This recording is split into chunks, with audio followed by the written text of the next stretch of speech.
Welcome, everybody, to Freelance Writing Direct. I'm your host, Estelle Erasmus, the author of Writing That Gets Noticed, Find Your Voice, Become a Better Storyteller, Get Published, which was named by Poets and Writers a best book for writers. Every week, I speak with novelists, with authors, with writers of every niche to talk about their tips, their tricks, their strategies, and how the sauce is made, including creative advice. I'll talk about essays and articles and share my own experience from 3 decades of publishing. So join me every week and grow your business and build your craft with Freelance Writing Direct. And don't forget to subscribe, rate, and review on iTunes. And follow along on Substack, where I share special clips for subscribers only at estelleserasmus.substack.com. Hi, everybody. Welcome to Freelance Writing Direct. I'm your host, Estelle Erasmus. I'm so happy to have Hannah Selinger here at the program. And Hannah is the author of the new book, Cellar Rat, My Life in the Restaurant Underbelly by Little Brown. And I just want to tell you a little bit about Hannah. She's a James Beard Award-nominated lifestyle writer and mother of 2 based in Boxford, Massachusetts. Her print and digital work has appeared in the YorkTimes Magazine, the Boston Globe, the Washington Post, Eater, Travel and Leisure, Food and Wine, the Wall Street Journal, the New York Times, and elsewhere. Her 2021 Bon Appétit essay, In My Childhood Kitchen, I Learned Both Fear and Love, is anthologized in the 2022 Best American Food Writing Collection, published by HarperCollins and edited by Sohla El-Waylly. Welcome, Hannah. Thank you.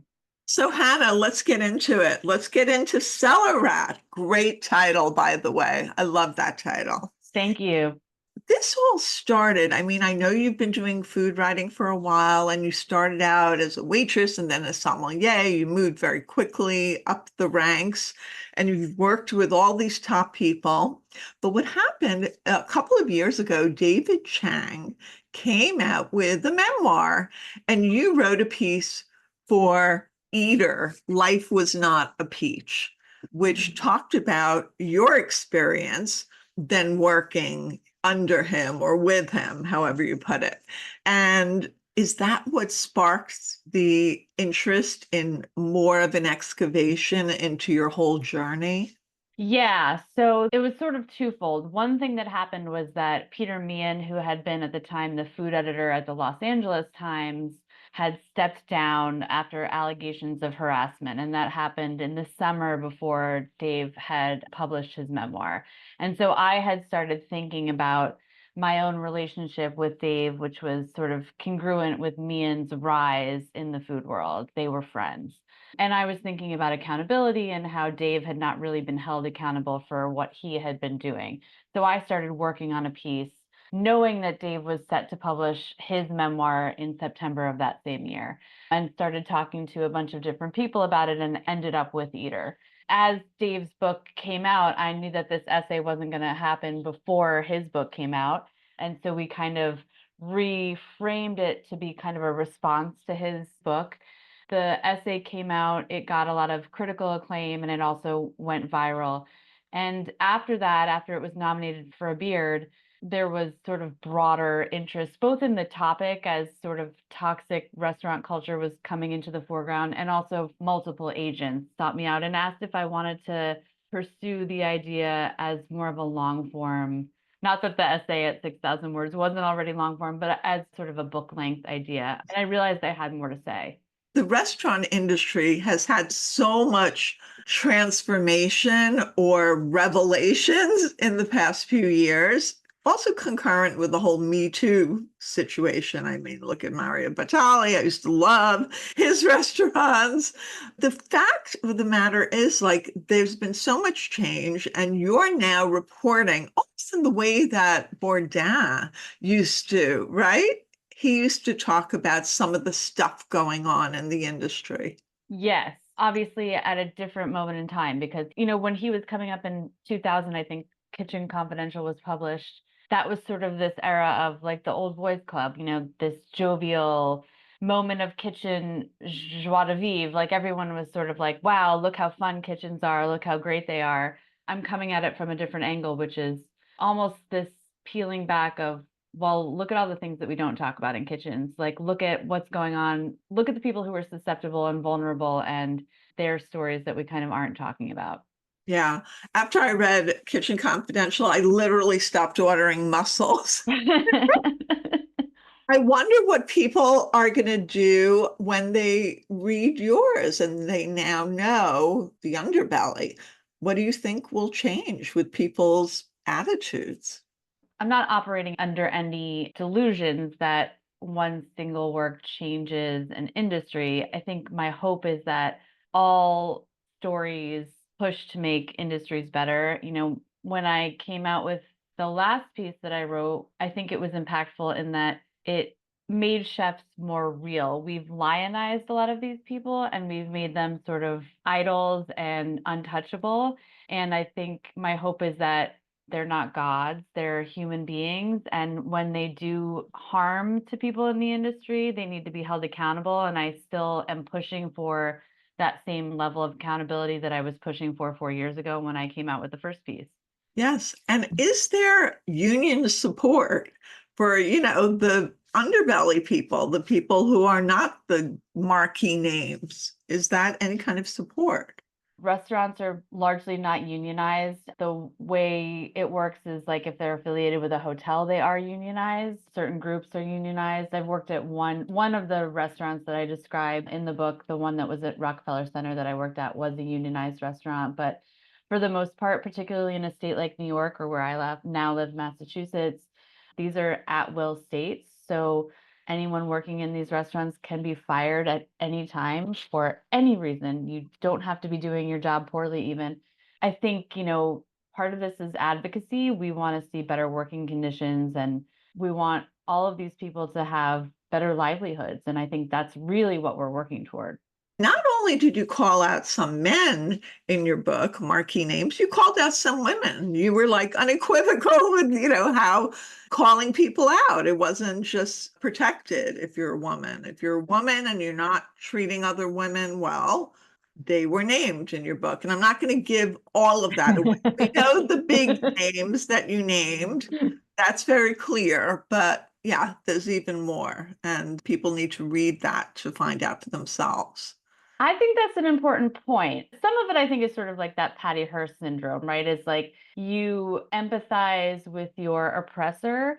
And I think that's what happens to a lot of women in this industry. And I don't want to overstate how much it is a men's industry and it is dominated by men. And I do think that there are women who do make it difficult for other women, and shame on them for sure. And that is part of the point of all of this.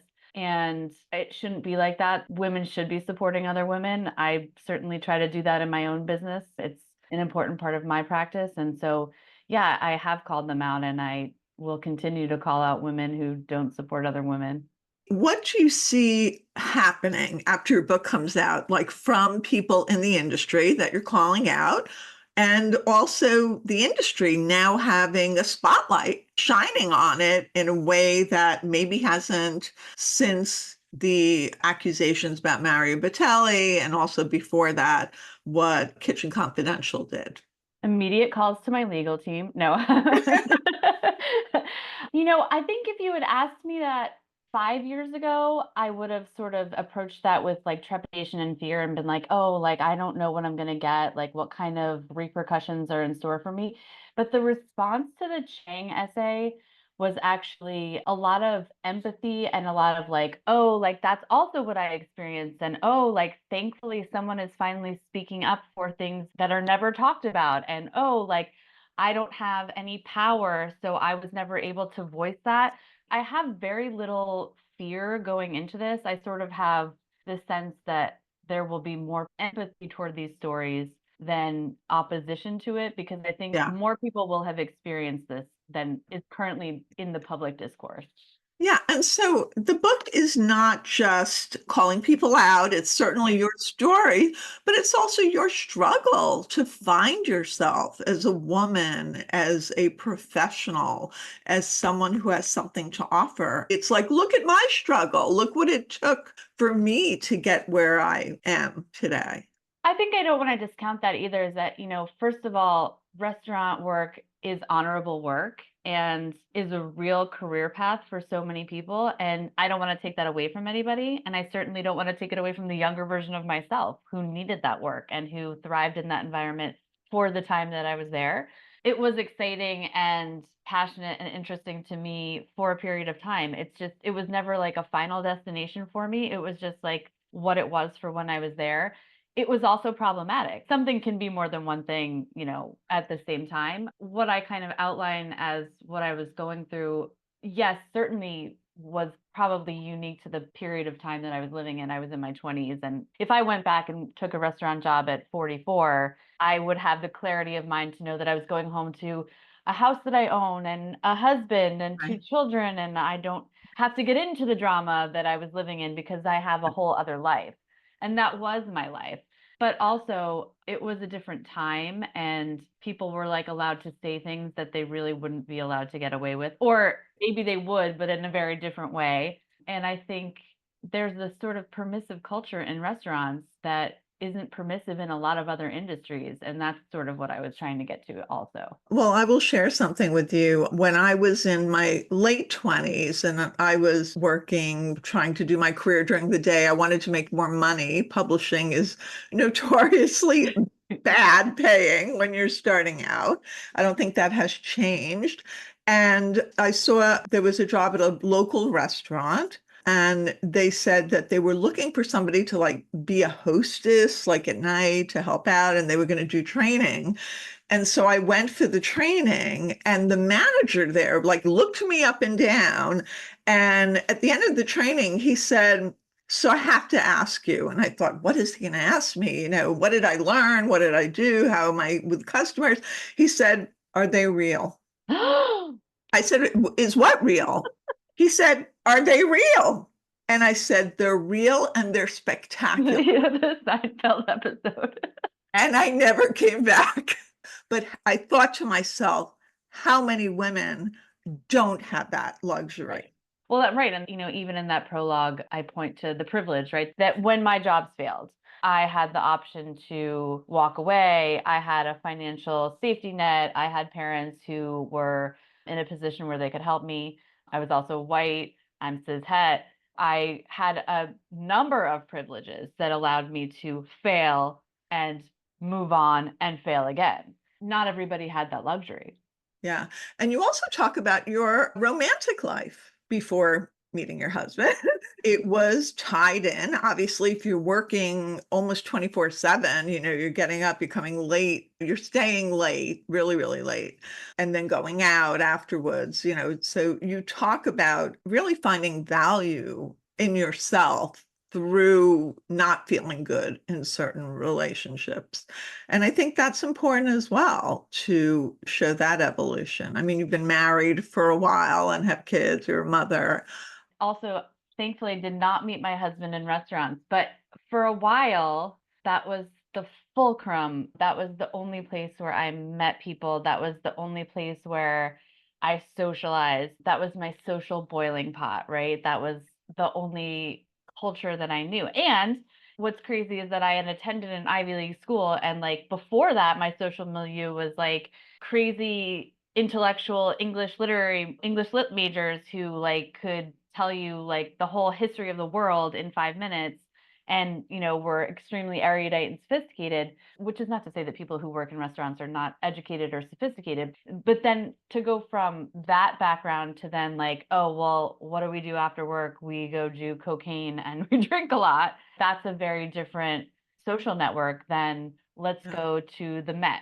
But that's what you're surrounded by because you keep weird hours. You have Tuesdays off instead of Saturdays off because everybody that you knew from college is working at PricewaterhouseCooper, or they're an attorney, or they're in med school and they're pursuing something that you're not pursuing for whatever reason, not because you're incapable, but just because you chose a different path. And I ended up dating people who were not the right fit, for many different reasons. Some people had substance abuse problems. Some people had multiple girlfriends on the side, my bosses. And by the way, there was a catalog of people that I dated that I didn't even get into in the book because, we all know that writers make choices, right? So, Yes. but Yes. yeah, I think my romantic life was terrible and toxic and a reflection of how I felt about myself being in that job or those jobs, and also a reflection of the surroundings and the turmoil that I was in professionally. Yeah. Again, you called out somebody by name in the book that I'm not going to reveal yet either, but really clearly that somebody mistreated you, who's a big name. So That's a good chapter, isn't it? yes, that's a juicy chapter. So what do you want to have happen out of the book coming out? Well, I mean, I want it to be on the New York Times bestseller list. Sure, nothing wrong with wanting that.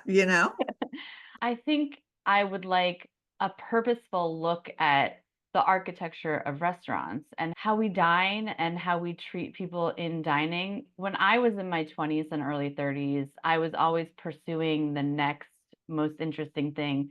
I would get on a plane and fly to Spain to have dinner at El Bulli and fly back 2 days later. I did that. I would go anywhere in New York City. I would spend all of my disposable income on dining at fine restaurants. And to be honest with you, it's not that I'm dispassionate about dining because I still cover dining. It's still a really important and fundamental part of what I write about. But you wouldn't find me at a 7-hour tasting menu, not in a million years. I don't have the patience for it. Something about me has fundamentally changed as a diner because of all of the things that I've experienced and seen in fine dining. And Yeah. it's like I don't believe in that part of it anymore. I don't think it's good for the world. I don't think it's good for the world of dining. I don't think it's good for the employees. And I think that it's sort of time to reconcile what it means to dine and how we need to treat people. And I don't think that that means that we make food less good or that we take away the skill set of chefs or that we diminish what they're doing, because I still think that they're doing important things and I still think that food is equally important. And I think it's important to dine out and to gather Yeah. with people. But I think we need to reassess who we elevate in kitchens and how we Yeah. treat people in kitchens. And that's sort of the message that I want people to take away from that. Yeah, there's a separation between the sensual enjoyment of food and wine, which is part of life's experience. In the People magazine quote you had, you said, when I started this book, I had already written an essay about my life in restaurants, one that I referenced, and I realized that I had a lot more to explore, that the work of digging into the toxicity and trauma of what goes on in restaurants and of exploring what happened to me in particular in restaurants was not completely finished. Now that the book is coming out, do you feel that what you've had to say is finished, or do you feel that there's still more that you want to say? I think that this project for me is done. I'm not sure that I'll ever be like done standing on a soapbox with my megaphone talking about how restaurants can improve and what we can do to change them for the better. But I think I'm done talking about restaurants in relation to me. Like, I don't have any more of myself to pour into it, but I'm not done being an advocate for restaurants. And how is your husband with the revelations that you shared in the book? I mean, obviously he knew everything. He hasn't read it yet. Did you say like, hey, I'm talking about this, just He FYI? knows he knows all these stories. None of these stories are news to him, but Okay. he keeps saying like, when am I going to read the book? And I'm like, well, there's a galley in my office. Just go read it. That's hilarious. Yeah. And what about your kids? I know they're young. Very young. My 7 soon to be 8-year-old does know how to read, but I don't think that this is appropriate for him. And then I have a son who just turned 6 2 weeks ago, and he's just learning how to read. So definitely NSFS, not safe for school. Well, this is fascinating. It's my favorite type of memoir. It's memoir that reads like a novel. So I feel like that really keeps the reader engaged and turning the pages. And speaking of your writing, I want to do a segue because you are such a prolific writer, Hannah, and you have achieved the trifecta that so many writers aspire to, which is writing for the New York Times Modern Love, which was 10 years ago, I believe. That 11, yeah. 11. This one's called Friends Without Benefits. And you talk about, somebody you knew when you were a waitress. The letter of recommendation for the New York Times, where you wrote, I collect souvenir spoons, I can explain. And I think this was even the most recent, the new episode column, A Little Christmas Time Shoplifting. That was last year. Yeah. Which I actually used in my NYU class to share with my students. And so these have nothing to do with food except Friends Without Benefits references, your job then. But A Little Christmas Time Shoplifting, I mean, it talks about how you were banned from Filene's department store. But there's a lot of layering within the story. It's just fascinating. I mean, I always tell my students, just this thing happened to me is an anecdote, but you have to have the insight and you have to layer it with through lines and other information, which you certainly did. And then for letter of recommendation, which is a very hard column to get into, it's usually, something that people are obsessed about or they collect or something, but it has to be more than just I collect this. There has to be stories, and you use stories about your father, who was a partner at a class action securities firm, and he would travel and collect these spoons. And it was sort of like this connection for you to him in his doing. So again, you layered it with the emotion, with the item, and there is the sentimentality as well about it. But I don't see you as a sentimental writer. No, although I will tell you something, people sort of have this idea of me as a food writer and secondarily as a travel writer. Probably my single biggest client is Travel and Leisure, actually. Yes. But I'm actually, in my own head, an essayist primarily. So the Modern Love piece, and what I'm going to say is going to probably make a lot of people irritated just from a technical standpoint, but that Modern Love piece was the first piece that I ever had nationally published. It took me 25 minutes to write. This is just my process. Beautiful. But most of these pieces are like this. When I have something, it just sort of comes out and it's sort of full and it's the way that it is. There must be a process, Hannah, where you're thinking it through in your head. I had pitched Modern Love 2 other times first. I sent that one out. I remember sitting at my brother's computer, like a full PC over Thanksgiving weekend, sent it out. Dan Jones wrote me back the first week of January, and it went to print 2 weeks later. With letter of recommendation, that one was a little more complicated. You mentioned it's hard to land. Boy, is it. I pitched them 40 times. 40. I remember you saying that. Over the course of 2 years, through 5 different editors. I had finally got through to one that he took a call with me, and we had like a pitch call and we went through various ideas, and then he ghosted me for a whole year. And I went on to a different editor because I found out she was there, and I pitched her twice, and on the second time she finally bought an idea. I just wanted it, so I chipped away at it. So that's a testament, because I actually gave a pep talk to my Zoom class. I have a small Zoom class that I work with who are former and current students. And I said, look, things sometimes don't happen instantly, but you have to work at it. Yeah. You have to pivot. You have to figure out the angle. So it's really true. It's like there's a big part of publishing, even though you wrote this fast, it's sort of a marathon and not a race, but you still have to have the grit. And I think grit is something maybe you possibly always had it, but also everything adds to who you are. So your earlier experiences as a waitress, as, somebody kind of dealing with the grind of restaurants and moving up, that takes grit too. So it's transferable grit. I know that there are writers who take this personally. Obviously, I've also been in the trenches with, being on submission. I'm not bothered by rejection. I don't take it personally. When someone says no, I just think, okay, well, I'm going to make them say yes. I remember the first like year or two that I'd been working with my primary editor over at TNL on the print side.